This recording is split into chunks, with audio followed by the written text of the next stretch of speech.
Hey guys, welcome to the DM's Club, a show about RPGs brought to you by Titan Bear Gaming. My name is Alex Edwards. In this video, we're going to be talking about making a character for Dungeons & Dragons. This is another installment in our Beginner's Guide series, following on the video that we did last time about what is Dungeons & Dragons and how do you play. So let's talk about making a character. Now, when you make a character in Dungeons & Dragons, it's basically a sum of two parts. You've got your thematic element. This is a creative, imaginative idea that you've come up with. Maybe you are using something that you've seen in film or in television or in a comic book or something that you'd like to mimic and make a character that's similar to one of those characters. And then the other side of it is mapping that thematic space onto the character creation options that exist within the player's handbook. Now, this is critical because, like we talked about in the previous video, the rule set for D&D exists to help provide a degree of structure to the storytelling. And especially in the realm of character creation, it's important to have a character that is balanced and calibrated so that everybody else's character at the table is all at approximately the same power level and nobody feels like they're being left out in terms of what their characters can or cannot do. Now, getting started with it can be a little bit much. I completely acknowledge that. There's a whole bunch of races that you can pick from in here. There's a whole bunch of classes and powers and spells, and it can be a little bit too much to get started with. Now, if it's your cup of tea to jump straight into a player's handbook and start reading it, great, please do so. It's how I got started with the game. It's how a lot of people have to get started with the game because there's not really much of a better option. But since this video series is intended to be for people who are brand new to playing role-playing games, you're probably looking for a little bit more direction and guidance about what kinds of things you can or cannot do in making a character in D&D. So what I've done to help with this process is I've made a sequence of flashcards that correspond to the different race options that you can pick from and the different class options that you can pick from. You can see here that I've arranged some of the race options. Your race is the first question that you need to answer. Which race are you going to play? Now, you could go human. Human is a perfectly legitimate and perfectly valid race selection for this game. You already know what kind of physiology humans have, being a human being, and there's not really much that's terribly distinguished about playing as a human, so it's a good, safe choice if you don't really want to spend too much time thinking about any of these other options. But there's a whole bunch more fantastical things that you could choose to do. You could be a dwarf, you could be a dragonborn, you could be a half-orc, you could be elven, you could be a halfling, you could be a gnome, you could be a half-elf, half-human, half-elf, you could be a tiefling, which is a half-demon creature. There's a whole bunch of different options that you could choose from. But what do you do? How are you guided in this situation by trying to decide what kind of thing you might want to do? The answer is simple. All characters in Dungeons & Dragons fit into one of three basic archetypes. You're either going to be a strength-oriented character, you're going to be a dexterity-oriented character, or you're going to be a magic-oriented character. Now, what does this mean? In the previous video, I talked about how whenever you'd like to try to do something in the game, you're probably going to have to make a check, a skill check or an attack roll or something along those lines to see whether or not you succeed. And in that video, I mentioned that you roll a d20 and you're going to add a modifier to that roll to determine your likeliness of succeeding. The modifier, I said, comes from your character sheet. That's what we're talking about right here. Strength-inclined characters are going to have a high strength score. So doing things like breaking boxes, breaking doors, smacking characters with a hammer or with an axe or something like that, or being able to hoist something up over your head are all in the purview of a strength-oriented character. A dexterity-oriented character is going to have a high modifier score for things like stealing something out of somebody's pockets, stealthing past a guard, walking along unnoticed, stabbing someone with a dagger, shooting a bow and arrow, something along these lines. You're going to have high modifiers for dexterity-oriented skills. And at the same time, if you're going to be playing as a magic-oriented character, the magic-oriented characters don't use strength and they don't use dex. What they instead use are one of the mental statistics. Now, the mental statistics are divided into intellect, wisdom, and charisma. And it's okay, we can figure out the distinction between those later. The bottom line is you're going to pick, depending on the character that you're choosing, and depending on the class that you're choosing, you're going to have high modifiers for intellect-oriented skills, wisdom-oriented skills, or charisma-oriented skills. Now, what kinds of things might that be? An intellect-oriented skill might be your ability to recall facts or to know things about the world. A wisdom-oriented skill is your ability to intuit meaning, or your ability to use your own intuition or your own instinct to know what's going on. The ability to perceive what's going on around you is a wisdom-based skill, as well as your ability to kind of read a person's physical characteristics as they're saying something to determine maybe they're lying or maybe they're hiding something.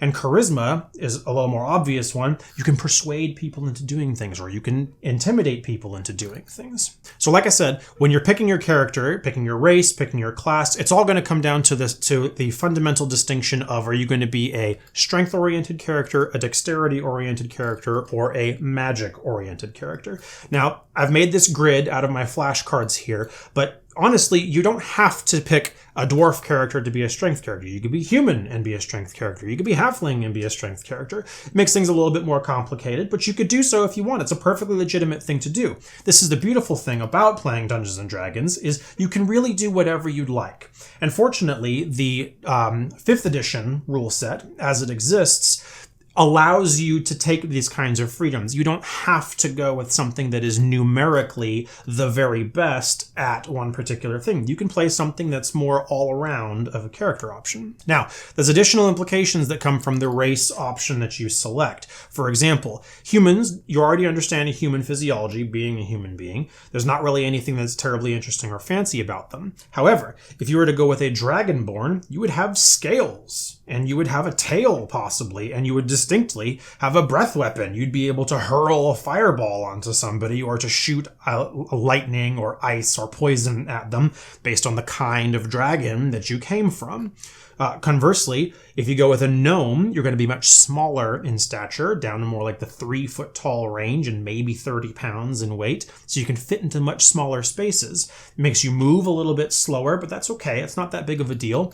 And as kind of a consolation for all of that, and it's a great consolation, this is a really wonderful characteristic, gnomes get dark vision, which gives them the ability to see in the dark. That's it. Humans don't get the ability to see in the dark. Dragonborn don't get to see in the dark, but gnomes get to. So you wouldn't have to carry around a torch or a light or anything else. And if you found yourself in a dangerous tomb or in a ruins of some kind, that particular power can be really handy.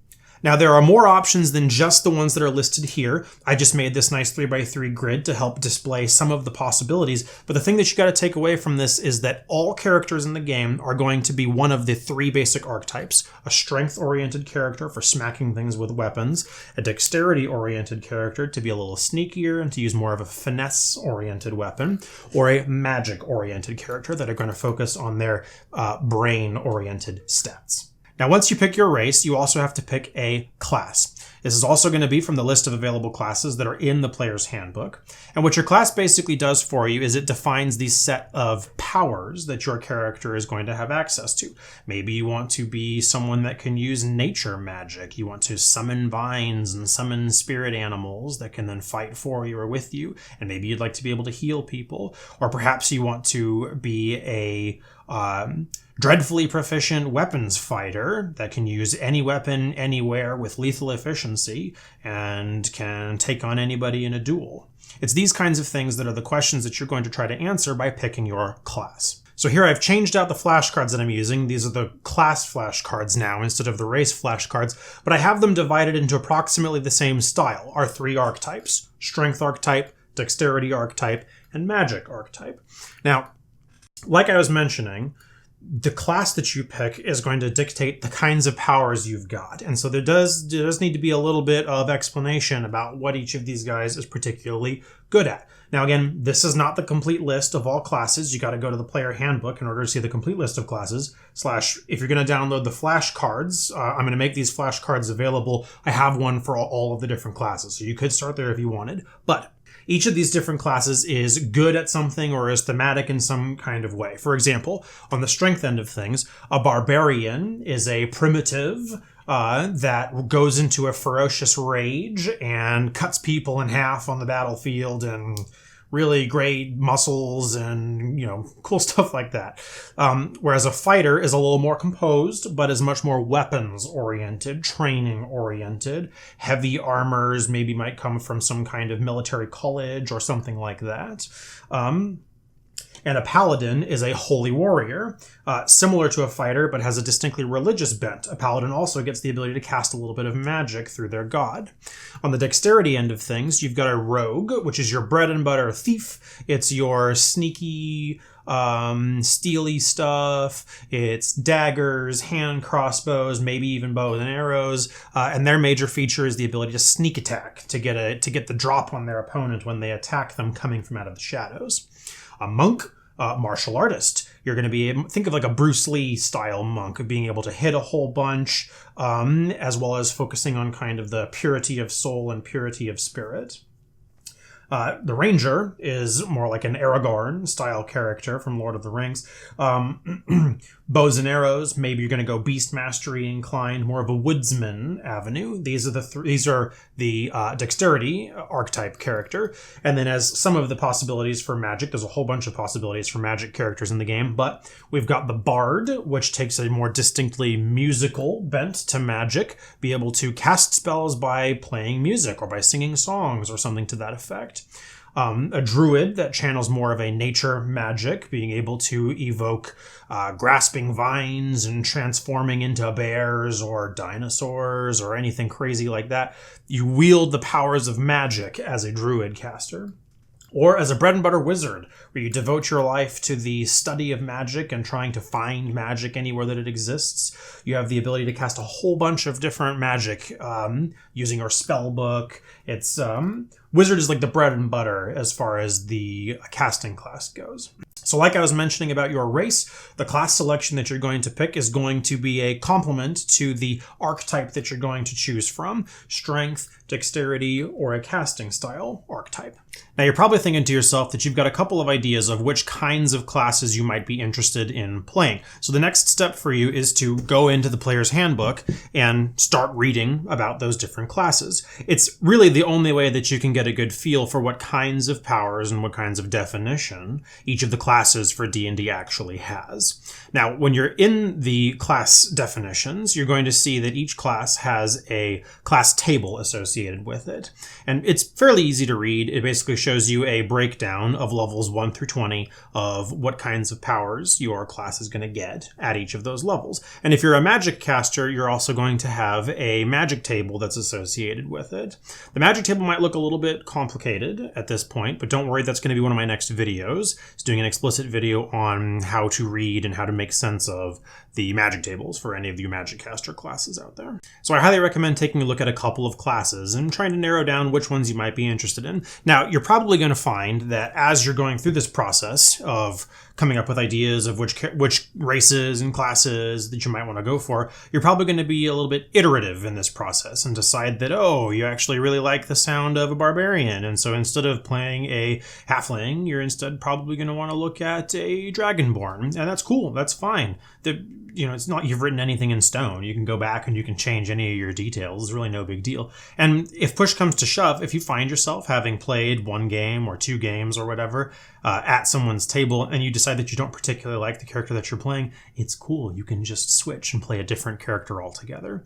They're really not buying into anything. You can change it anytime that you want. You might be a little bit behind relative to some of the other players who are going to keep to the same characters, but when you're new to something, you got to start somewhere, right? Now, the last parts of making a character for Dungeons & Dragons is your backstory and personality. Who is this character? Where did this character come from? What kinds of things are they interested in? What motivates this character?